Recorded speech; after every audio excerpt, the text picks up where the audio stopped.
Et si la guerre en Ukraine n'était pas seulement un affrontement entre la Russie et l'Occident? Pourquoi la Chine refuse-t-elle toujours de condamner Moscou? Et surtout, qu'est-ce que cela signifie vraiment pour l'Amérique? Ces dernières semaines, les déclarations de la Chine sur l'Ukraine ont provoqué de fortes réactions à travers le monde. Derrière des mots soigneusement choisis, Pékin envoie un message clair à Washington. Ce conflit dépasse largement l'Europe. Il révèle une lutte d'influence mondiale entre grandes puissances. La position chinoise sur l'Ukraine est volontairement ambiguë. D'un côté, la Chine affirme respecter la souveraineté des États et appelle à la paix. De l'autre, elle refuse de qualifier l'action russe d'invasion et critique ouvertement les États-Unis ainsi que l'OTAN. Pour l'Amérique, cette posture fragilise son leadership international.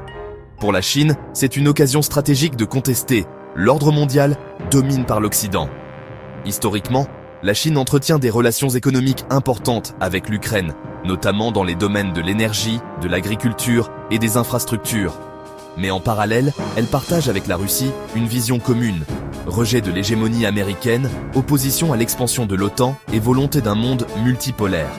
Aux yeux de Pékin, les conflits actuels sont en grande partie le résultat des politiques occidentales. Le moment clé qui a marqué la communauté internationale est le refus répété de la Chine de condamner la Russie. Au lieu de sanctions ou de prise de position ferme, Pékin appelle au dialogue, à un cessez-le-feu et à une solution négociée. Pour les pays occidentaux, cela ressemble à un soutien indirect à Moscou.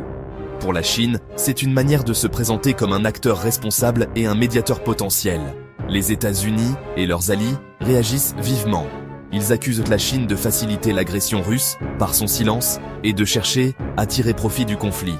Cette confrontation verbale illustre la rivalité croissante entre Washington et Pékin avec des conséquences directes sur le commerce mondial, la sécurité internationale et les alliances stratégiques.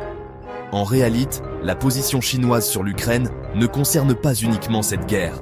Elle s'inscrit dans une stratégie plus large visant à redéfinir l'équilibre mondial, à influencer l'opinion internationale et à attirer les pays du Sud global vers une alternative au modèle occidental. Nous assistons clairement à un basculement géopolitique majeur. La guerre en Ukraine est devenue un symbole des tensions mondiales actuelles. Et le rôle de la Chine dans ce conflit est bien plus important qu'il n'y paraît. Comprendre cette position, c'est comprendre les grandes lignes du monde de demain. Alors dis-moi en commentaire, penses-tu que la Chine est réellement neutre ou simplement très stratégique? Et si ce genre d'analyse t'intéresse, pense à regarder mes autres vidéos sur les nouvelles tensions géopolitiques mondiales.